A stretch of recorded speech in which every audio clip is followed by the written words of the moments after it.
It was just another dreary day in this city of lost souls and broken dreams.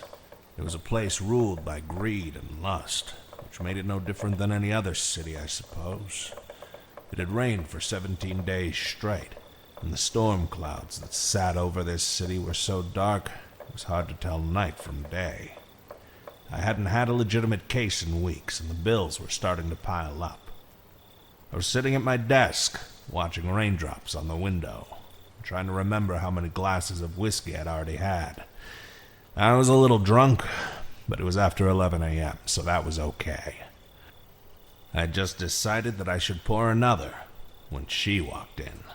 The most beautiful dame I had ever set my bloodshot eyes on. If looks could kill, I would have taken my last breath the moment she walked in. She was a gorgeous girl, but far different than the usual skirts I chased.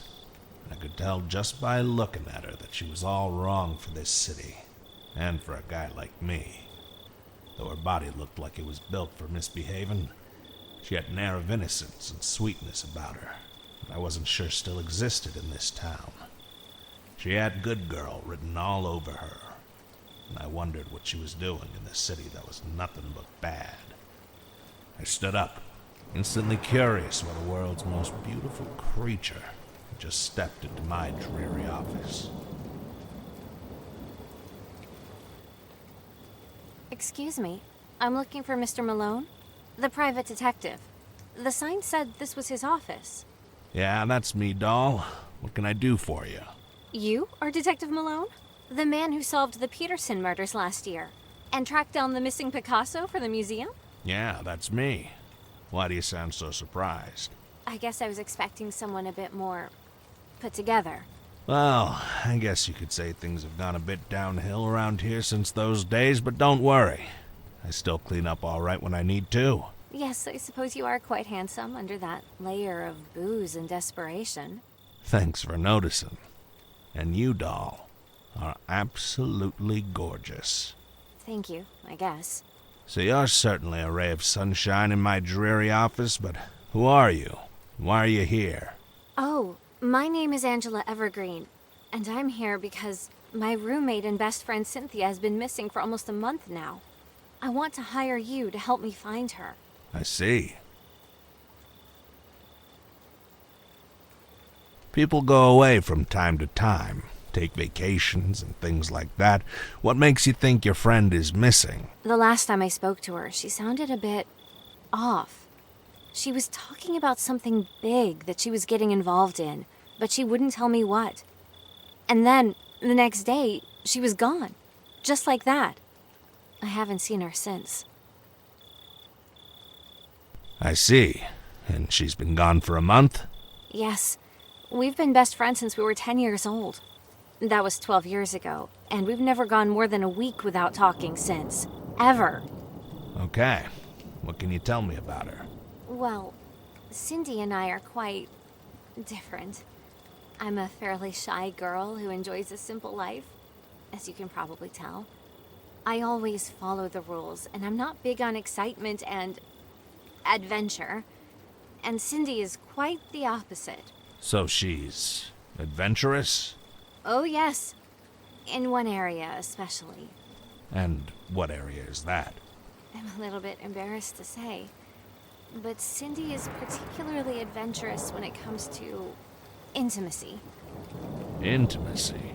Yes, whereas a good girl like me has to get to know a person really, really well and date them for a significant period of time before even considering any kind of sharing relationship.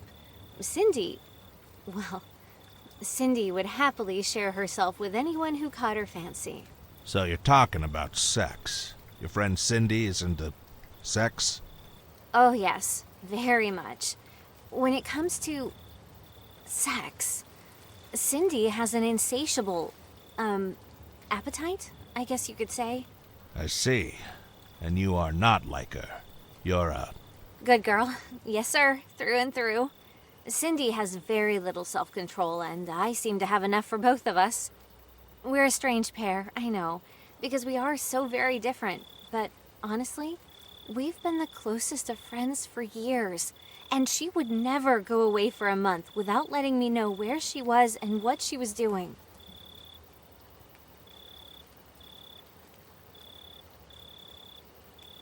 The fact that you were two different sides of a coin never caused any trouble between you two? Oh no, not at all. We accept each other for who we are. She never gives me any grief about my reserved lifestyle. And I have never ever made her feel uncomfortable about her desire for adventure. I actually admire her for it. You've never had a desire to act more like Cindy? Sure, there have been times, I guess, maybe a weak moment here and there, where I found myself a bit jealous of her free spirit. I have to admit that on occasion I thought that it might be fun to be a little naughty like Cindy. But my resolve to be a good girl always wins out in the end. Why do you think that Cindy's appetite may have something to do with her disappearance? The last time we were together, she mentioned a man she'd met that had big plans for her. She was quite mysterious about it, but she said this mystery man understood her needs and desires and had something really big in mind for her. Who was this man? Honestly, I have no idea. She didn't say. She just called him her benefactor and said that he understood her in a way that most men don't. It all sounded so strange, but I really didn't think anything of it until she went missing. So, will you help me, sir? Please? I need you to help me track her down and maybe also... Also what? Well, I would imagine that Cindy may be mixed up with some less than wholesome characters. Not the kind of people that I normally associate with. I work at the public library, you see, and most of our clientele are on the up and up, for sure. So maybe you could sort of look after me a bit as we try to track her down? Yes, of course. I'd be happy to help. I still have a few detective tricks up my sleeve, and though I'm not actually in the bodyguard business, I'd be more than happy to look after yours, kitten. Oh, excellent. Thank you so much, sir. I've just been so lost, not even knowing where to look or who to talk to. And I've been a bit scared to look too deeply on my own. Okay, doll, I'll take the case. I'll do everything I can to help you find her. Oh, that's wonderful. Thank you. Why don't you start by telling me about the last time you saw her and what she said about this mystery benefactor? And don't leave any detail out now, no matter how big or small. Okay. We were staying at the Hotel Belvedere, that fancy place on 17th Street. Her mystery man had gotten her a room there, and she invited me to come stay with her for the night. The room was nice, but the best thing about it was the bathroom. It was bigger than my whole house, and it had a bathtub the size of a small swimming pool. So, what did you think of that guy, Charlie, at the bar? He couldn't take his eyes off you all night. I don't know. He was a bit young for my tastes. He was 5 years older than you. I know, but you know me. I prefer men who are a bit more mature and stable. Well, I thought he was awfully cute. I bet he'd be a really good cook. Cindy, watch your language. Come on. It's just a word. I know, but that word is so naughty. I know. That's why I love it. It's my favorite word. I'm gonna try out this amazing bathtub. Do you want to come in with me? There's plenty of room. Oh, no, I shouldn't. I'll probably just wait and use the shower when I get home tomorrow. Oh, come on. It's like a little swimming pool. You should join me. No, I'd better just wait. Okay, fine. But at least come sit with me while I take a bath so we can continue our talk. Okay. Angel, sometimes I feel sorry for you. With all your morals and good girl values. You miss out on all the fun. Well, I'm not a virgin, you know. I just prefer to get to know a guy really well and develop a real connection, like a stable relationship before I consider intimacy. Well, that all sounds like a terrible waste of time to me. So, tell me about this mystery man who got you this hotel room. Oh, he's so great.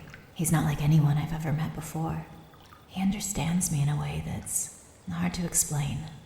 Aside from you, he's the only person I've met that really gets me. He totally understands my needs and my desires. And who is he?